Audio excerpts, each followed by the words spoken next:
네, 검찰은 김용 부원장이 받은 돈이 어디로 흘러갔는지 추적하고 있습니다. 김 부원장에게 대선 자금을 건넸다고 진술한 유동규 전 본부장은 추가 폭로 가능성을 시사했습니다. 취재기자 연결합니다. 손여정 기자. 네, 서울중앙지검입니다. 네, 김용 부원장 조사는 오늘도 진행되겠죠? 네, 정치자금법 위반 혐의로 구속된 김용 민주연구원 부원장은 구속 이튿날인 어제 검찰에 출석해 조사를 받았습니다. 오늘도 연이틀 조사가 이뤄질 것으로 보이는데요.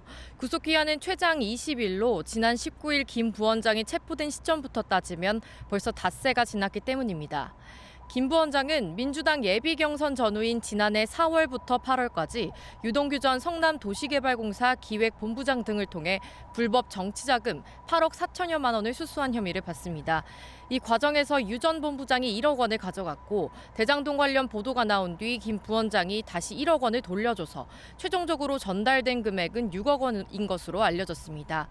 검찰은 김 부원장이 유 전 본부장에게 먼저 20억 원을 요구했고 대장동 일당인 남욱 변호사가 마련한 돈을 유 전 본부장을 거쳐 받았다고 의심하고 있습니다.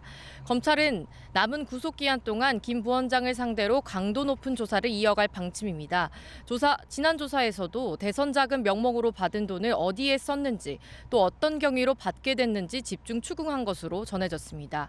아직 김 부원장을 거쳐 이재명 민주당 대표에게 직접 돈이 건너간 정황은 파악되지 않았지만 이 대표와의 연관성도 추가 조사할 방침입니다.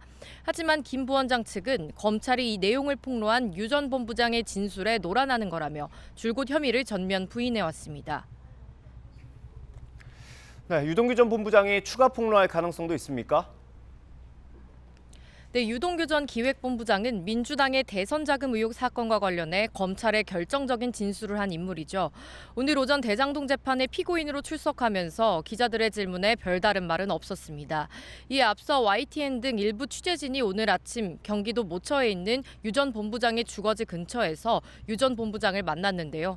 유 전 본부장은 앞으로 할 말이 있다면 법정 앞에서 하겠다며 추가 폭로 가능성은 열어뒀습니다. 할 말 있으면 앞으로 제가 법정에서 할게요. 그리고 법원 앞에서 할게요. 그리고 법원 앞에서만 인터뷰 할 테니까 앞으로 집에 오는 건 인터뷰 다 사절입니다. 법원에서 나중에 말씀드리겠습니다. 유 전 본부장은 앞서 지난 2014년에도 김 부원장과 이 대표의 또 다른 측근 정진상 대표실 정무조정실장에게도 각각 건너간 돈이 있다고 진술한 것으로 알려졌습니다. 특히 검찰은 김 부원장이 받은 돈을 마련한 남욱 변호사가 부동산 신탁회사 설립이나 경기도 안양 지역 개발 사업을 위한 군부대 이전 등을 청탁했다는 진술도 받아낸 것으로 전해졌습니다.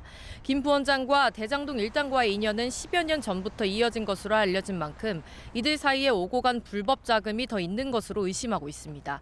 따라서 돈을 받을 당시 신분과 함께 대가성과 직무 관련성을 따져 정치자금법 위반 혐의 외에 뇌물죄가 추가로 적용될 가능성도 남아 있습니다. 이 과정에서 이재명 대표의 지시나 묵인 같은 관여가 있었는지를 밝혀내는 것도 주요 수사 과제가 될 전망입니다.